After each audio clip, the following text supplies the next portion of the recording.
എന്തിട്ട് പരിപാടി മക്കളെ. അങ്ങനെ നമ്മൾ ഇന്നലെ നിന്നാന്ന് വെച്ച് കഴിഞ്ഞാൽ ഒരു ഗല്ലിയുടെ ഉള്ളിലുള്ള ഒരു ധർമ്മശാലയുടെ ഉള്ളിലായിരുന്നു കേട്ടോ. എന്ന് പറഞ്ഞാൽ ഉപയോഗിക്കാത്ത ഒരു ധർമ്മശാല ആയിരുന്നു. രാത്രി ചെറുതായിട്ടൊക്കെ ഒന്ന് പേടിച്ചു, വന്നാലും കുഴപ്പമൊന്നുമില്ല. അങ്ങനെ കാലത്ത് കഴിഞ്ഞിട്ട് ആളോട് പോകാന്ന് പറഞ്ഞു. അപ്പോൾ ആൾ ചായ കുടിച്ചിട്ട് പോയി എന്ന് പറഞ്ഞ് വീട്ടിൽ വന്നു. അപ്പോൾ ആളുടെ മോള് വന്നിട്ടുണ്ട് കേട്ടോ. അത് കഴിഞ്ഞിട്ടുള്ള മുതൽ നല്ല രസമായിട്ട് കാണാം കേട്ടോ.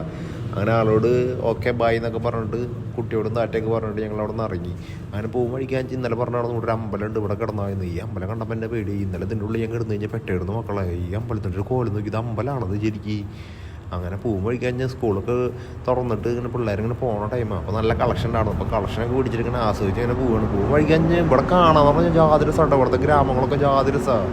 ഈ കാണുന്ന കാഴ്ചകളൊക്കെ വെറൈറ്റി. നമ്മുടെ നാട്ടിൽ കാണുന്നത് ഇത് തമ്മിൽ ഒരു ബന്ധമില്ല. അങ്ങനത്തെ ഒരു സാധനങ്ങളാണ് കാണുക ഇവിടെ. അത്രയും ബ്യൂട്ടിഫുൾ ആയിട്ടുള്ള കാര്യങ്ങളാണ് ഫുള്ള്.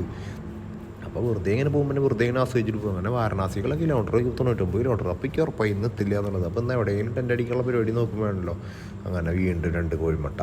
അങ്ങനെ നമ്മൾ ഉച്ചയ്ക്ക് നല്ല വെയിലായപ്പോൾ ഒരു സ്ഥലത്ത് നിർത്തിയിട്ടാണ്. അങ്ങനെ ഇവിടെ എന്തോ ഒരു പരിപാടി പോകണം. അങ്ങനെ ഞാൻ വീഡിയോ എടുക്കണ അപ്പോൾ ഇവരാണെന്ന് വെച്ചാൽ എന്നെ കണ്ടിട്ട് ജാതി കളി അത് വരെ കളിക്കേണ്ടി വന്നിരുന്ന കേട്ടാ. എന്നെ കണ്ടപ്പോൾ അവരുടെ കളിയെ കൂടി. അങ്ങനെ പിന്നെ എന്ത് ചെയ്യാൻ, ഞാൻ അവരെ കണ്ടോട്ട് വെച്ചിട്ട് ഞാനൊരു എനർജി കൊടുത്തവർക്ക്.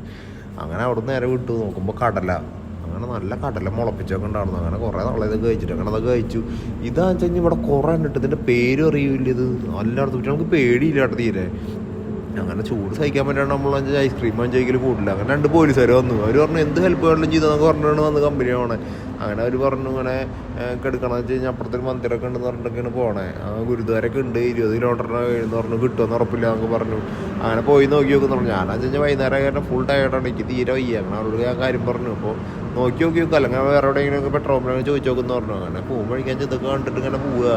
അങ്ങനെ എടുക്കാൻ കിട്ടുന്നൊക്കെ തീരെ ഉറപ്പില്ല. എന്താ വെച്ച് കഴിഞ്ഞാൽ ടൗൺ പോലത്തെ ഒരു സ്ഥലമായി തുടങ്ങി.